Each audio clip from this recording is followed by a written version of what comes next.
ഇത് ഡ്രാഗൺ ഫ്രൂട്ടാണ്.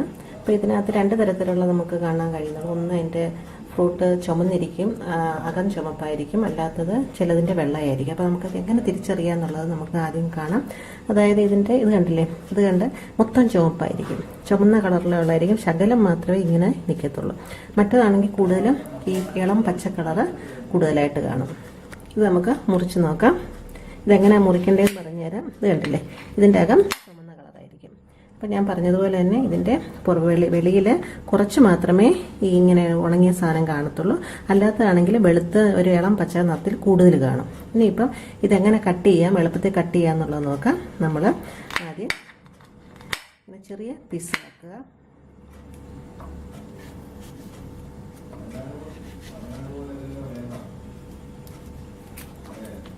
ഇതുപോലെ എല്ലാം പീസാക്കണം. നമ്മൾ ഇതിൻ്റെ ഈ പുറവശത്ത് ഇത് ഇങ്ങനെ വലിച്ചു കളഞ്ഞാൽ എളുപ്പത്തിൽ തന്നെ നമുക്കത് ക്ലീൻ ചെയ്യാൻ പറ്റും. ഈ പുറവശം നന്നായിട്ട് ഇങ്ങനെ വലിക്കുക. ഒരു പീൽ ചെയ്യുന്നത് പോലെ നമ്മൾ ചെറുതായിട്ടൊന്ന് വലിച്ചെടുത്ത് കളഞ്ഞാൽ മതി. അത് ഏറ്റവും ഈസിയായിട്ട് നമുക്ക് ചെയ്യാൻ പറ്റുന്നതാണ്. ഇതിനുവേണ്ടി ഇൻഗ്രീഡിയൻസ് നമുക്കൊന്നുകൂടെ നോക്കാം. അതായത് നമ്മൾ ക്ലീൻ ചെയ്ത് പീൽ ചെയ്ത് വെച്ചിരിക്കുന്ന ഡ്രാഗൺ ഫ്രൂട്ട്, ഒരു 5 ടേബിൾ സ്പൂൺ പഞ്ചസാര, പിന്നെ ഞാൻ എടുത്തിട്ടുണ്ട് 4 ടേബിൾ സ്പൂൺ മിൽക്ക് പൗഡർ ഇല്ലെങ്കിലും കുഴപ്പമില്ല. ഇത് കിട്ടുമ്പോൾ നല്ലൊരു നല്ലൊരു ഫ്ലേവർ നമുക്ക് ടേസ്റ്റ് ആയിട്ട് തോന്നും. പിന്നെ നമുക്കുള്ളത് പാലാണ്. മിൽമാപ്പാൽ കട്ടിയാക്കി ഇത് പീസ് ചെയ്ത് കട്ടിയാക്കിയിട്ട് ഉടച്ചു വെച്ചിരിക്കുന്നതാണ്. ആദ്യം നമ്മൾ ചെയ്യേണ്ടത് പഞ്ചസാര നമ്മൾ മിക്സിയുടെ ജാറിനകത്തോട്ട് ഇടുക. അതിനുശേഷം ഡ്രാഗൺ ഫ്രൂട്ട്, പീസ് ചെയ്ത് വെച്ചിരിക്കുന്ന ഡ്രാഗൺ ഫ്രൂട്ട്, ഇത് രണ്ടും ആദ്യം അടിച്ചതിന് ശേഷം മാത്രമാണ് അടുത്ത പാൽപ്പൊടി. ഇത് നമ്മളിനി മിക്സിയിൽ അടിക്കാൻ പോകും.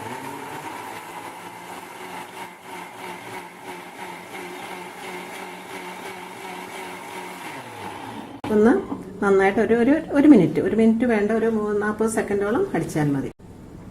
അതിനുശേഷം നമ്മൾ ഇത് തുറന്നിട്ട് ഇപ്പം തന്നെ നമുക്ക് കാണാം നല്ല ഒരു കളർഫുള്ളായിട്ട് വന്നിട്ടുണ്ട്. ഇനി ഇതിനുള്ളിലോട്ട് നമ്മൾ പാൽപ്പൊടി ഇട്ടു. അപ്പോൾ ആദ്യം നമ്മൾ പഞ്ചസാരയും ഡ്രാഗൺ ഫ്രൂട്ടും അടിച്ചതിന് ശേഷം മാത്രം നമ്മൾ പാൽപ്പൊടി ഇട്ടിട്ട് ഒന്നും കൂടെ അത് നന്നായിട്ട് അടിക്കുക.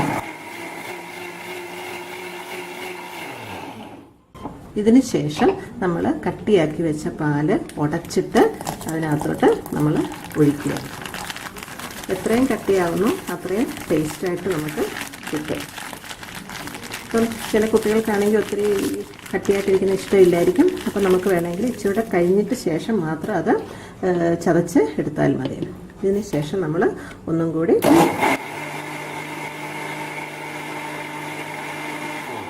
ഇത്രയും സമയത്ത് താമസം മാത്രമേ ഉള്ളൂ. നമുക്ക് ടേസ്റ്റി ആയിട്ടുള്ള ഡ്രാഗൺ ഫ്രൂട്ട് നമുക്ക് ഷേക്ക് ഉണ്ടാക്കാൻ പറ്റും. ഇതിന് ശേഷം നമുക്ക് ടേസ്റ്റ് നിങ്ങൾക്ക് വേണമെന്നുണ്ടെങ്കിൽ നിങ്ങൾക്ക് വേണമെങ്കിൽ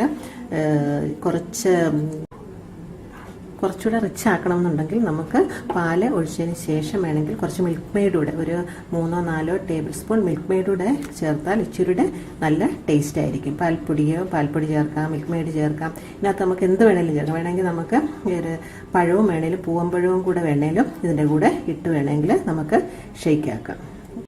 ഇനി ഇത് നമുക്ക് നമ്മുടെ ഗ്ലാസ്സിനകത്തോട്ട് ഊറ്റിയെടുക്കാം.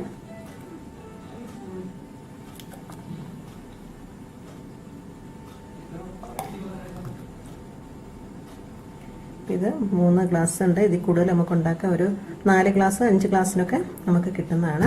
ഇതിന് വേണമെങ്കിൽ ഇപ്പം നമ്മൾ ആദ്യം ടേസ്റ്റ് നോക്കണം. ടേസ്റ്റ് നോക്കി മധുരം കുറവാണെന്നുണ്ടെങ്കിൽ ആദ്യമേ തന്നെ നിങ്ങൾ കുറച്ചും കൂടെ മധുരം ഇട്ടിട്ട് വേണം ചെയ്യാൻ. അല്ലെങ്കിൽ നിങ്ങൾ ചെയ്യേണ്ടത് അവസാനം മധുരം കുറവാണെന്നെങ്കിൽ ഇതിൻ്റെ ഒരു 1/4 എടുത്തിട്ട് അതിൽ 1 പാർട്ട് എടുത്ത് അതിനകത്തോട്ട് കുറച്ച് മധുരം പഞ്ചസാര ഇട്ടിട്ട് ഒന്നുകൂടെ അടിച്ചതിന് ശേഷം എല്ലാം കൂടി ഇട്ട് ഒന്നും കൂടെ മിക്സിയിൽ മിക്സ് ആക്കുക. അപ്പോൾ നമ്മുടെ ഇന്നത്തെ ഏറ്റവും ഈസി ആയിട്ട് ഉണ്ടാക്കാൻ പറ്റുന്ന ഒരു ഷേക്കാണ് നമ്മളിന്ന് ഉണ്ടാക്കിയത്. ഡ്രാഗൺ ഫ്രൂട്ടിൻ്റെ ഷേക്കാണ്. പെട്ടെന്ന് ഉണ്ടാക്കാൻ പറ്റും. കുട്ടികൾക്ക് ഈ കളറോടുകൂടി ഇഷ്ടപ്പെടുകയും ചെയ്യും. ഓക്കെ, എല്ലാവരും കാണുക, നിങ്ങൾ ട്രൈ ചെയ്ത് നോക്കുക. Okay, thank you.